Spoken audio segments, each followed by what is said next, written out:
But I want to let Garcia to introduce himself first. Garcia. Hello, good evening. Hopefully the microphone works now.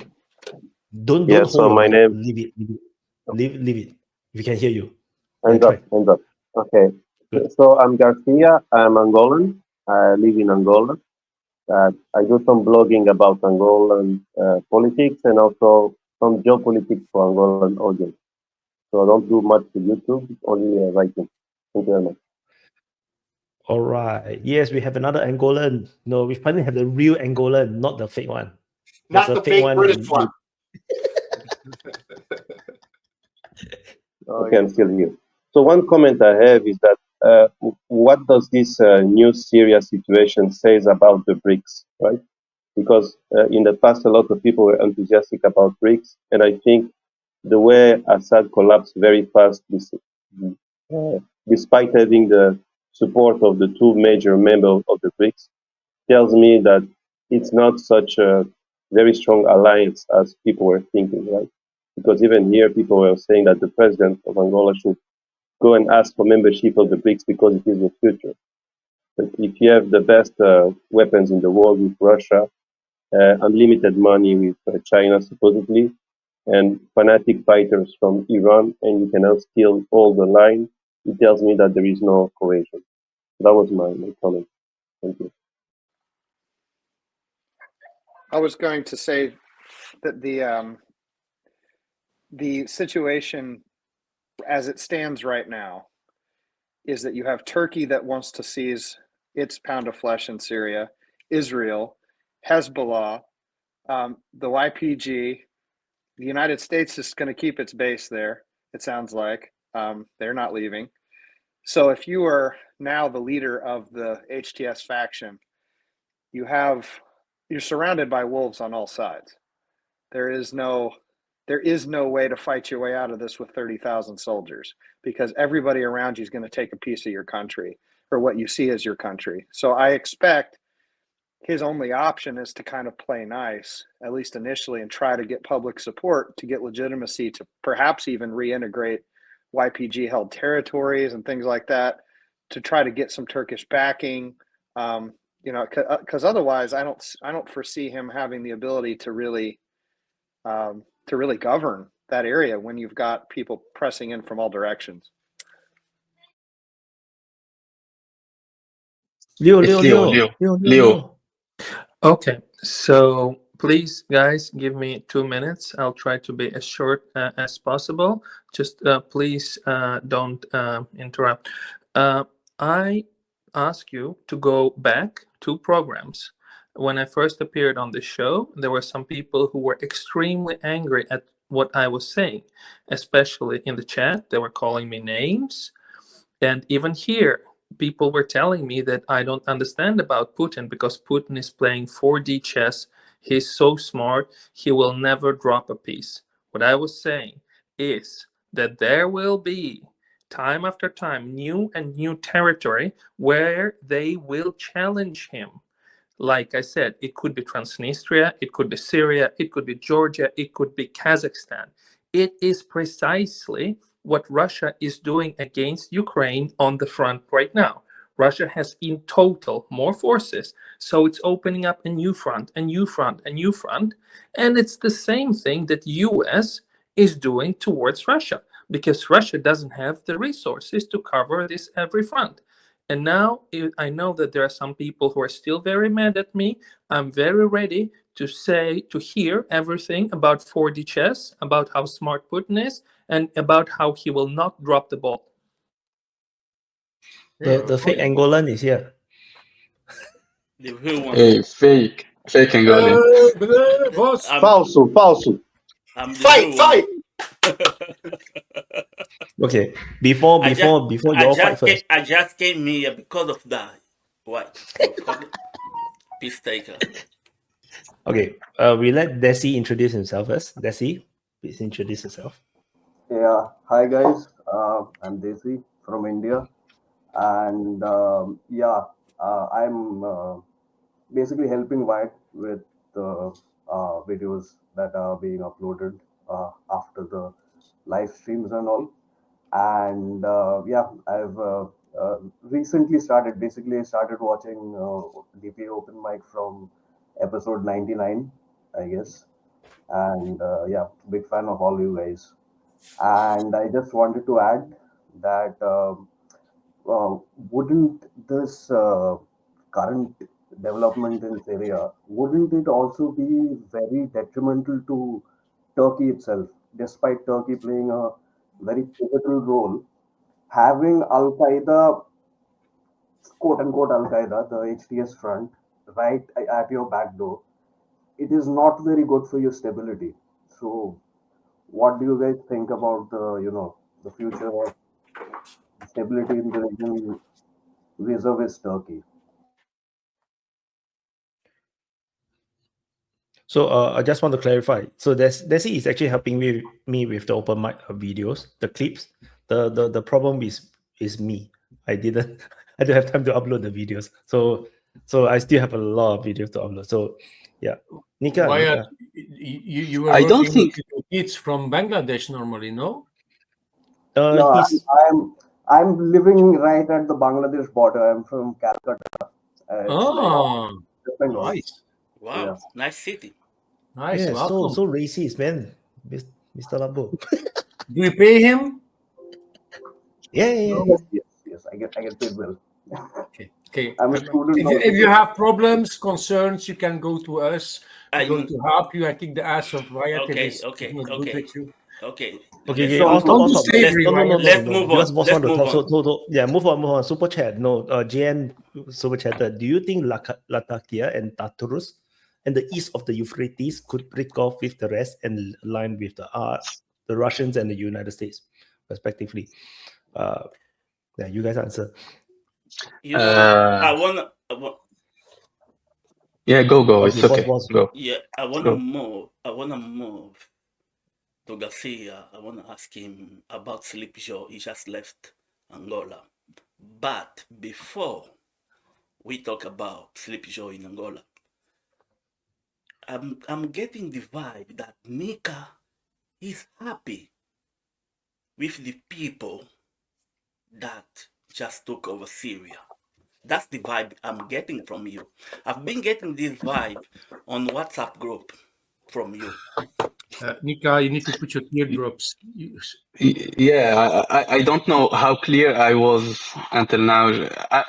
Listen. The situation is fucked up. It's chaotic. Yeah, it is. No one knows what will happen. Even that. Listen, you need to We understand know. a lot of. No. You would be simplistic and you would be very simplistic if you think you will know, because even the people who win don't know what's happening, because it was a surprise to everyone, to the government forces, to all the groups that fighting there, to the powers, to the CIA, to the Americans, to the Russians. Everyone was surprised. Everyone don't know what happened. How it was very quick. The collapse were very quick. I don't think even the forces who invaded, just imagine they will go to Damascus in this period. It is chaotic. We don't know nothing. Yeah. The person who will tell you who know something, he's just damn lying. Even top official, I don't think they know something.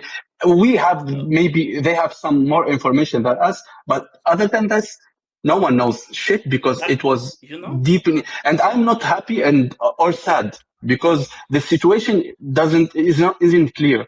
I don't know if the people will be safe or not. I don't know if it will turn up to be worse than Al-Assad, or I don't know. I just don't know. That's why I want to say from the start, it's very chaotic, very confused. The people who think it's very simple, this is good guys, this is the bad guys, and it's a Marvel movie, they can think of that. But I don't think that. Mika, I'm not saying that Assad was a good guy. The only thing I know about Assad is come from BBC or CNN. Trust me, it's no good thing. Yeah. You are from Tunisia, if I'm not wrong. Yes? So you should know what's going to happen to Syria, because your neighbors Libya is the good example of what's gonna happen to There is Syria. multiple examples. Yeah, there is a multiple examples. There's our example in Tunisia. Syria is the biggest example. Your country had the same problem a few years ago. I'm not saying it's a good thing. I didn't say Egypt what happened. had the same problem a few years ago. Yeah, but you need to understand this situation. The main cause of this situation is the Assad himself, his regime, because it was so much corrupted, so much power focus. He led the country to this situation. It's his fault.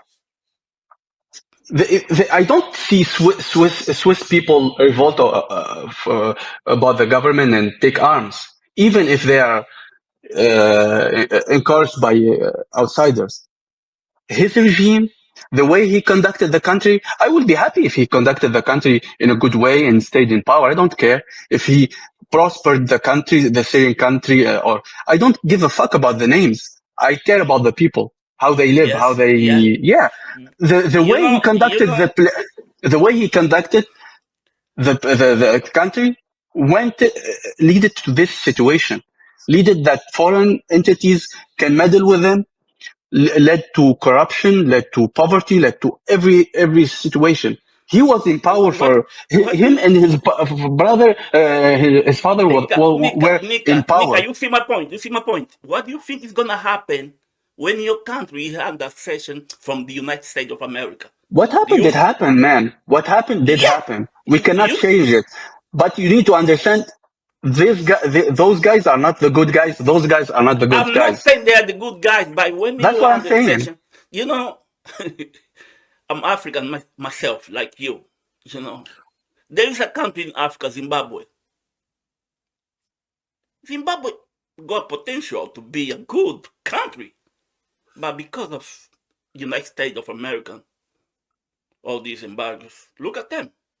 And there is a lot of countries like that. But maybe what I hope, this is my hope. Maybe you cannot make an omelet if you don't break some eggs. This is what I mean. Maybe this confusion, maybe this fuckery, maybe in 5-10 years, it will result in a good thing. I don't know. I hope so. Because this is what I have. I hope so. Tell me one country that the CIA put their hands on. Tell me one country CIA put their hands on. Now it's good. Just one. Even if it's a fucking island. Please go on. I know. I need to be hopeful. Otherwise, I will cut my my arms. I have hope in my life. Otherwise, there is no hope in living. You need to have hope. What we have else to do? The situation is shitty. You know, the situation is confusing. No party is like a clear good party. So you don't know anything. We don't know anything. I'm not saying that you like these people that just took over. I'm just saying that you are happy Assad left. You know, it's like, yeah, you are happy because he left. The situation, I even cannot say I'm happy or not. Because there's a lot of interrogation. Now you're gonna see what's gonna happen straight away. The same thing that happened to Libya, it's gonna happen to Syria. It's already it's already on Libya level destruction. I mean, it's not like things were great. There is a big news actually. U.S. Central Command conducts dozens of airstrikes to eliminate ISIS camps in central Syria. So major air offensive begins against ISIS in Syria. Over 75 targets hit so far. I think it's a NATO coup. Wait, all these countries around Syria. Israel, Turkey, no, USA is actually busy targeting things. Terrorists was very good in Syria. Those are probably what happened? What is happening? Super chat. WTF just happened in South Korea. I actually forgot about South Korea. Actually, I put it in the title. I totally forgot about fast. Okay, about South Korea. South Korea is only important. It's serious for no. I forgot about South Korea. I don't know what the fuck happened in South Korea, but it was like chicken, 30 seconds finished. But Syria is US strikes now. Okay, something is happening, right? I don't know. So So many things happening and so little time, Wyatt. I don't know. Yeah, I just got shocked because I forgot about South Korea. Then I realized this whole fucking week is crazy. We have the whole headlines. Everybody just tell, South Korea, South Korea, South Korea. Then after that, Syria, Syria, Syria. Then after that, it's like, Yeah, but we are busy Crazy. talking Syria. That South Korea thing can wait. You know, It's crazy. It's we're crazy. not going to change topics. You know this can you thing is imagine? happening in South, No, in wait. South Can Korea. you imagine imagine you are Us. Zelensky. Imagine how you feel if you are Zelensky. You He's cannot get crying back the now. headlines. He's crying now. He's crying. There's no media covering him. What do- The poor guy. What else do I need to do? Oh, to he get had the his headlines attention back? yesterday in Paris. Don't At worry. least, He had his cup of at tea least he got a Tuesday. selfie with Macron and Trump. He's happy. He loves the media. So Don't worry about that. He's Nothing happy. ever happened, guys, are really in Chandos this week. Nothing ever happens. History is finished. yeah, you guys, if you don't mind, I just would I like mind. talk about. I would love to talk about Angola. With No, we are still busy Garcia. about Syria. Come on, boss. We can't wait for that. No, don't know. No, we're going to stop the topic of Syria. Is it finished? I don't know if, but Mr. Lambo, fuck off. yeah, you Desi, with your BBC media. finger. Yeah, Yeah, Desi. Desi, yeah, I wanted to like chime in about Nika. But I really want, no offense to Nika, but I don't think HTS taking over, if they do take over and something more dramatic doesn't happen, I do not think it will be better than the Assad regime, because the leader of HTS, I forgot his name, the Al-Jabalani or something, he has categorically said that he is not gonna pursue a nationalistic outlook of the Sharia law, like how Taliban is following in Afghanistan. Like he has categorically rejected the idea of Qataria, and he has redoubled on the concept of Islamic pan nationalism. So I have I have a feeling that if they consolidate their power within Syria, they will extend outwards towards Iraq. Yeah, probably most likely towards Iraq, but a very good possibility also towards Turkey, into Lebanon, maybe Jordan. Who knows? And it cannot be good. I don't think it's gonna have a very stable outcome for the region. It is gonna be categorically worse than the Assad regime. call who is next. If not, they're gonna fight. Dunya. I don't know. I think the cynic in me says that this was already agreed to by the various parties. I think you're seeing Israel is going to go into the Golan Heights. They're already doing that now. I think eventually the plan will be go in and take Lebanon as well. So that might be a few years down the road or whatever. Then on the east, I think that the US/Kurd region, they're going to try to secure that. And then HTS is going to take the rest. Now, the real question that I have is, for some reason, these Western governments like America, they always think that they can control these nut jobs. And history has proven that they never have. So the way I kind of see this is, and I think it was said in the chat, Libya 2.0. This is another Libya situation for sure, where, as Nika said, you're going to have all these competing interests. They're not going to be aligned, and you're just going to see a big shit show happen. So, and that's why I keep saying I don't think this will end up well for anybody, because you're not dealing with you're dealing with an ideological group with HTS, and that's not going to end well. Who's next? Go ahead. I don't know who's next. Brandon. Well, I was just going to say that's why I really think, I know this may be unpopular. It sounds like it is, but it feels like the incentives for HTS are to try to play nice with as many ethnic minorities as possible, because if he doesn't do that, he's going to lose the country to all these wolves that are circling him. And he seems to have a little bit of a moment here in the Western media. It seems like people kind of seem to like the way that he's speaking. And so he might get at least a degree of autonomy to form a government. I don't know. It seems like there might be, and if you look at some of the speeches and things that people are doing there, not just him, but just people that have been liberated from prisons, it really does seem like there's a sentiment of let's not do revenge. We've had enough killing. Let's try to do something good. Now that we've seen that tried a million times and it sometimes usually fails, but I think there is a sentiment there like, hey, let's rebuild the country, because if we don't do this, we're going to lose the whole country. I mean, the YPG is holding all their oil fields. I mean, that's the only way that they're going to be able to get foreign capital right away is oil. Syria doesn't have a ton of resources in that area. So like, they're going to have to negotiate, and the U.S. is sitting right on top of those reserves. So I don't know. I feel like HTS has some motivation and incentive to play nice. Maybe that's just me, but I think they'll be fine as long as they don't threaten Israel. As long as they play ball with Israel, there's going to be no problem with HTS. Yeah, let's see for Bigari. He always got something interesting to say. Go on. Polish. Yeah, respect the finger. Sorry, Ukrainian. You respect okay. Garcia was before you. No. No, let the Gary go first. I'll talk later. Okay. People are saying that it will be like Libya, but the difference will be that Syria will not stay in the borders, the same borders it was before. Libya stayed in the same recognized borders. Israel already occupied more territory. Turkey will take territory.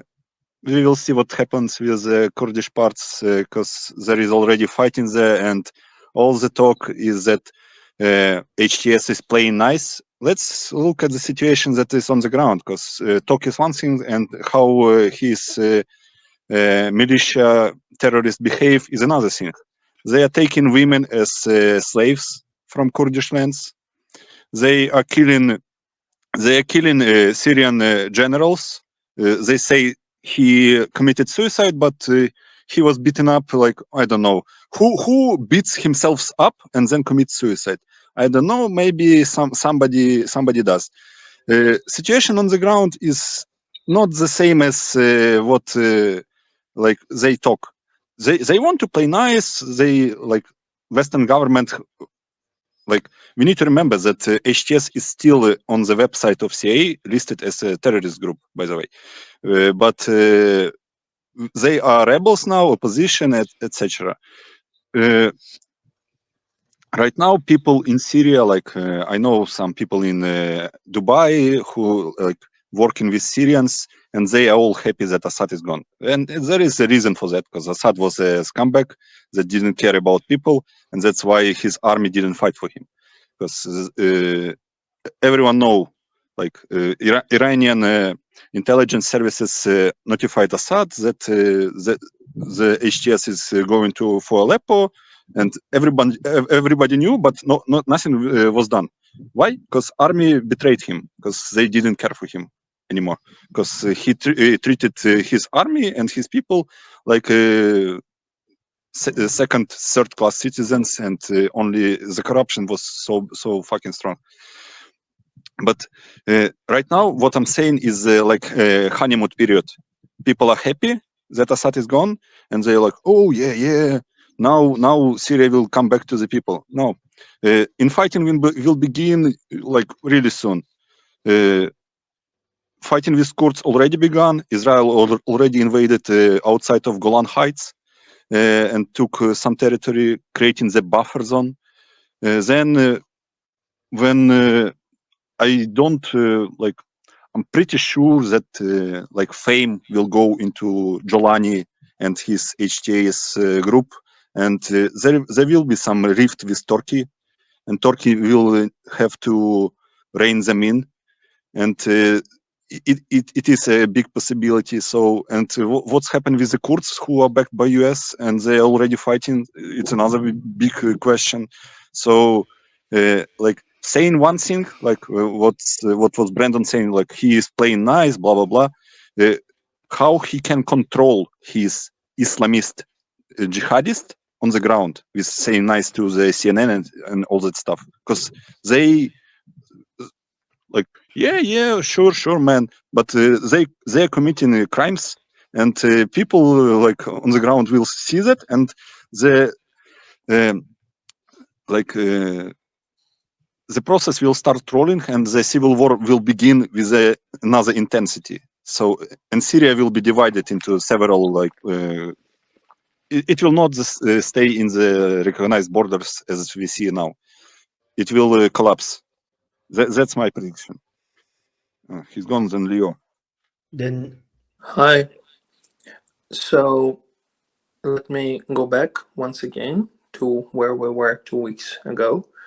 If we try to stay out of the emotions and try to be chess players, this move about overpowering Russia by creating as many as possible points of tensions has clearly paid off for Russia big time.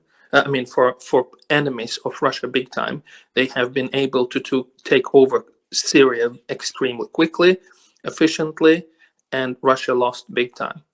If there is a move that has been made, if you're a chess player and you see that this move works and it works extremely successful, it would be foolish not to expect that this move will be repeated again and again. So now pretty much anywhere on the globe, there will be attempts to repeat the success in Syria by powers who hate Putin. It has nothing to do with Putin. Russia is still active there. They still have their air force there. Erdogan also stated that one of the biggest powerful men is himself and Putin. I don't think that Russia is going to leave any soon Syria. I don't know why you try every time to come with that one. You have an obsession with Putin. That's something we know. I'm not to criticize you. I'm not going to be. I'm not going to even be angry. It's just to let you understand you're busy about Syria.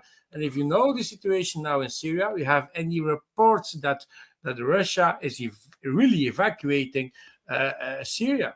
So Putin didn't lose nothing. He didn't lose nothing for the moment. The only thing he can lose is the Russian fighters. If he leaves Syria with nothing in his hands, because he was just helping out Syria, he's going to he can have maybe a demoralization about his own troops that was fighting there, because yes, they had some casualties, they lost some planes, they lost some machinery, they had some dead people there. There's not going to be the biggest blast for Russia for the moment. Now you're seeing like Turkey involved in Syria, good friend of Putin. Israel going inside of Syria, always want to do it. I don't see really what's going to happen. You don't need to forget that that Russia also was helping against the terrorism in Syria and the other countries. That's why also they came to Syria to help out, to put everybody out, these evil bastards out. Russia, for the moment, we don't have any footage, any proof that they are even leaving the country. So I don't know why the chess game about Ukraine, we can speak about that later, but Syria for the moment, I don't know. Bigari? Again? I No, think it's it's me. Garcia. It was first, I think. And then Garcia and Yeah. then Jules. Sorry, the mute button and the leave the chat button is too close. But I think Leo has a point about the Putin comment, because losing allies is always bad in a war, especially in a war where you need to evade sanctions, right? And I think last year Putin made comments about that he will put Tinzals in the Mediterranean, based in Syria. So if you lose an air base in the Mediterranean, I think that's major, right? That's and all the lives that invested into Syria lost for nothing. I think that's major. And also, yes, interventions in Africa will need an air base to fly to Africa. You cannot fly through Europe. So it doesn't mean that it's like a terrible total loss, but it is a lot. And I read on Twitter some comments that Ukrainian intelligence was involved in planning this offensive. So if Ukrainian intelligence is involved, it's a cost, right? Because of course they will do anything to try to damage Russia, but at least they try to do things that are damaging, right? And do you believe in that And bullshit? about the comment that, sorry, Do you believe in that bullshit if I build, that Ukrainian intelligence was involved in that thing? Ukrainian intelligence is uh, busy. Ukraine has been in Sudan. They've been all over. They've been fighting Syria or Russia wherever they could. I don't see. I mean, you've seen them are they? teaching the Sudanese government's military how to operate drones and everything. I wouldn't put it past them. It doesn't take a huge group of people. You send 10, 15 people down there to train and set up the system. It's not hard. And of course, we will know for sure in a couple of years, but it's not behind. That's CIA. Sorry, can you let me finish my Okay, point? sorry, Garcia. Yes. So about what Desi was talking about, a kind of new Islamic State situation of HTS invading or creating a bigger Islamic State. I don't think it's possible this time. First of all, because they don't have much troops. I think they were saying that at the beginning of this offensive, people were confident that Assad will beat it back because he was only 20,000, 30,000, and they have Russian aviation. That was the sentiment at the beginning, right? So they don't have enough people to control Syria based on normal military tactics. And the people they can recruit, the Syrians, seems to already have war fatigue. Plus, which vector they are going to invade? To the east, the Kurds are protected by the US. To the north, there is the Syrian National Army, there is Turkey. To the south, to Israel, I don't think so. To Lebanon, there is no space, right? So there is no vector of expansion, I think, this time. I think, like the others were saying, the situation, not total shit show like Libya, but more like a partition, some continuous civil war for some time until there's some division. I think that's more likely for what's going to happen in the future, right? And I think the next on the menu, I think, is going to be Hezbollah because they lost their biggest ally and the biggest supply chain, right? So maybe they will not be totally destroyed, but rein in, and they will maybe continue to exist, but in a much limited capacity, right? And also Hamas, I think, is completely finished now because if they cannot at least have the second front open against Israel in the north, so there is no point in Hamas continuing fighting, right? So I yield the floor. Thank you. To whom? To whom you leave the floor? You need to name. To the strongest. It is Bigari and then Juro after that. First Bigari and after that Juro. Okay, I will be quick. Yeah. The point, what Russia lost, the biggest loser in this, by the way, is Iran, not Russia. Russia lost only I agree. reputational. Russia lost only reputationally because their ally got overthrown. Military bases still intact and will still be intact because they will come to the agreement with the HTS and military bases will stay. Because HTS is not that powerful to fuck with Russia. Like Russia doesn't have enough people on the ground, but if they want to, they will supply and they will stay in Zalatakia. And why would people fuck with that? I don't know. Why Iran lost? Because what they call axis of resistance is supremely weakened right now. Because weapons to Lebanon, to Hezbollah were supplied through Syria, and now this road is cut off.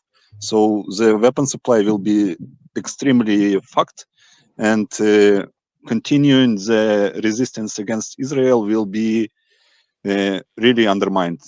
And Iran also lost politically because you need to understand what was the situation in Syria.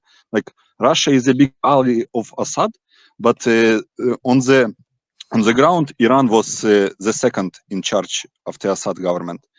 The same was in Aleppo. Aleppo was in Iranian responsibility. They did, and they didn't have, like, they were stretched even more than Russia with all the shit, and they could not like, they provided security intelligence, but they don't have people on the ground, and if Syrian army doesn't fight, there is no point.